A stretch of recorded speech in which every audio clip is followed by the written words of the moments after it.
আসসালামু আলাইকুম প্রিয় শিক্ষার্থী, আজকের এই ভিডিওতে তোমরা যে বার্ষিক পরীক্ষায় বসতে যাচ্ছ, তোমাদেরকে 3 ঘন্টার লিখিত পরীক্ষা দিতে হবে। এই পরীক্ষার মান বন্টন ও ফলাফল গ্রেডিং নিয়ে এনসিটিবি যেটা জানিয়েছে সেটা আমি তোমাদের সাথে শেয়ার করব।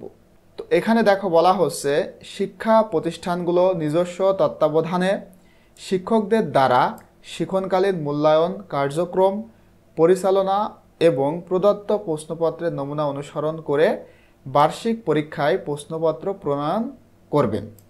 তবে কোনো ক্রমেই নমুনা প্রশ্নপত্র হুবহু ব্যবহার করা যাবে না। মানে তোমাদের স্কুলেই তোমাদেরকে প্রশ্নটা দিবে, মানে স্কুল সিলেক্ট করবে কোন প্রশ্ন তোমাদেরকে দেওয়া হবে। কিন্তু এখানে তোমাদেরকে যেই নমুনা প্রশ্ন দেওয়া হয়েছে, মানে কিভাবে স্কুল প্রশ্নগুলা করবে, হুবহু সেই নমুনা প্রশ্ন কিন্তু স্কুল ব্যবহার করতে পারবে না।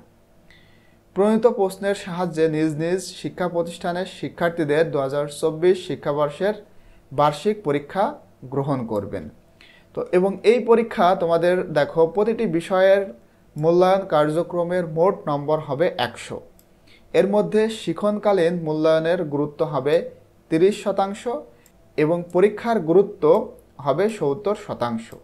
বার্ষিক পরীক্ষার ফলাফল প্রস্তুত করার ক্ষেত্রে বিষয়ভিত্তিক জিপি বা গ্রেড পয়েন্ট নির্ধারণ পদ্ধতি অনুসরণ করতে হবে। এবং তোমাদেরকে এই জিপি বা গ্রেড পয়েন্ট দেখানোর পূর্বে তোমাদের শিক্ষণকালীন মূল্যায়নটা যেভাবে হবে, দেখো এখানে বলা হচ্ছে যেভাবে হবে শিক্ষণকালীন মূল্যায়ন।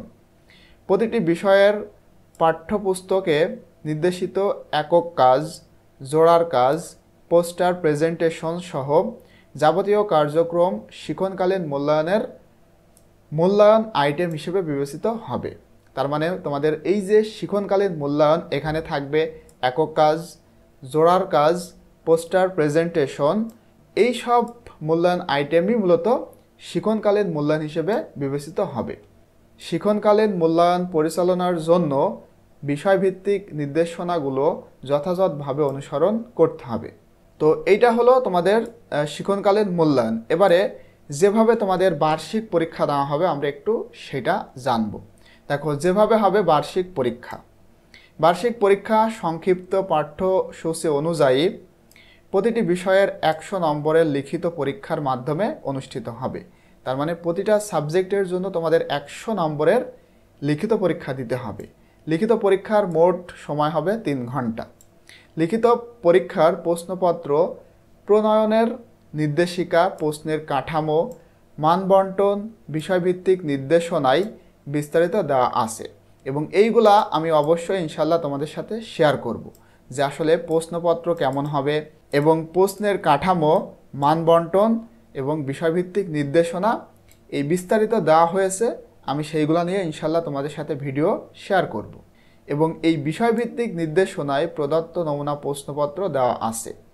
লিখিত পরীক্ষার উত্তর লেখার জন্য পূর্বের ন্যায় বিদ্যালয় কর্তৃক প্রয়োজনীয় খাতা সরবরাহ করতে হবে। মানে যেভাবে তোমাদেরকে খাতা দেওয়া হয়েছিল সেভাবে খাতা সরবরাহ করতে হবে। তো এখন আমরা জানবো গ্রেড পয়েন্ট নির্ধারণ। তোমরা যে বার্ষিক পরীক্ষাটা দিবা, কত নম্বর পেলে কি পাবা, মানে কত নম্বর পেলে কি হবে, সব কিছুই তোমরা এখান থেকে জানতে পারবে।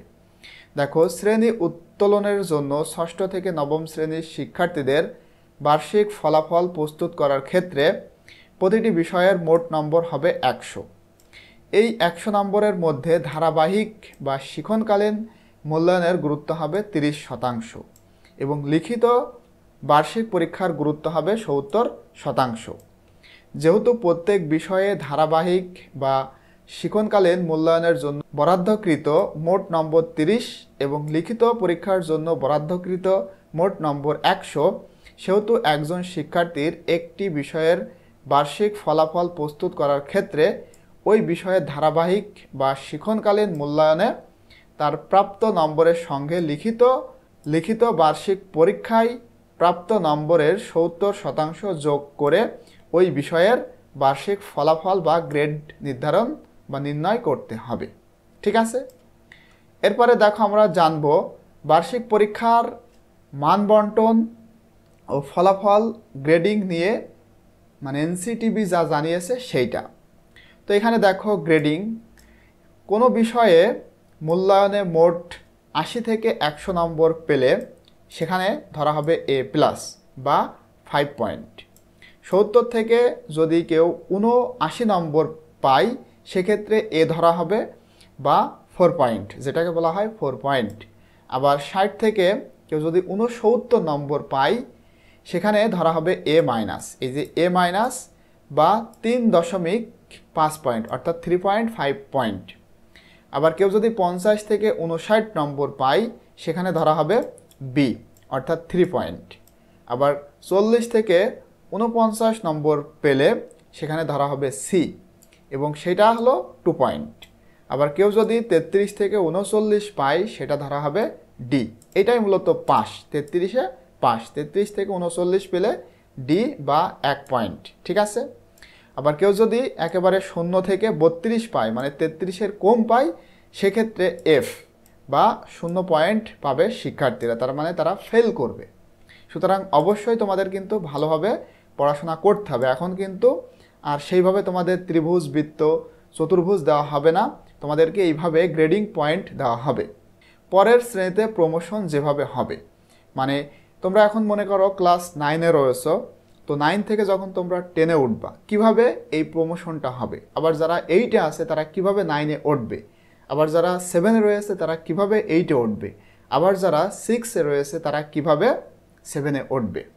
তো এখানে দেখো পরের শ্রেণীতে প্রমোশন যেভাবে, একটি বিষয়ে সর্বনিম্ন ডি গ্রেড পেলে, অর্থাৎ মানে ডি বলতে এই যে 33 থেকে 39 এটা পেলে ডি, অর্থাৎ কোন একটি বিষয়ে সর্বনিম্ন যদি কেউ ডি গ্রেড পায়, ডি গ্রেড পেলে ওই বিষয়ের শিক্ষার্থীকে উত্তীর্ণ বলে বিবেচনা করা হবে। অর্থাৎ কেউ যদি 33-এর উপরে পায় সে তার মানে ওই সাবজেক্টে পাস। 3 বা ততোধিক বিষয়ে কোনো শিক্ষার্থী ডি গ্রেড পেলে সে পরবর্তী শ্রেণীতে উত্তীর্ণ হতে পারবে না। মনে করো তুমি 3টা সাবজেক্টে ডি পেয়েছো, তার মানে তুমি পরবর্তী যে ক্লাস, অর্থাৎ তুমি যদি ক্লাস 9-এ পড়ো তার মানে তুমি ক্লাস 10-এ উঠতে পারবে না। তার মানে অবশ্যই কিন্তু তোমাদের খুব ভালোভাবে পড়াশোনা করতে হবে। তবে বিষয় শিক্ষকদের সঙ্গে আলোচনা সাপেক্ষে প্রতিষ্ঠান প্রধান বিশেষ আলোচনায় বা বিবেচনায় তাকে পরবর্তী শ্রেণীতে উত্তোলনের সুযোগ দিতে পারেন। মানে যদি শিক্ষা প্রতিষ্ঠান চায় যে আসলেই এই শিক্ষার্থীকে পরবর্তী ক্লাসে ওঠানো যাবে তাহলেই কিন্তু এটা সম্ভব।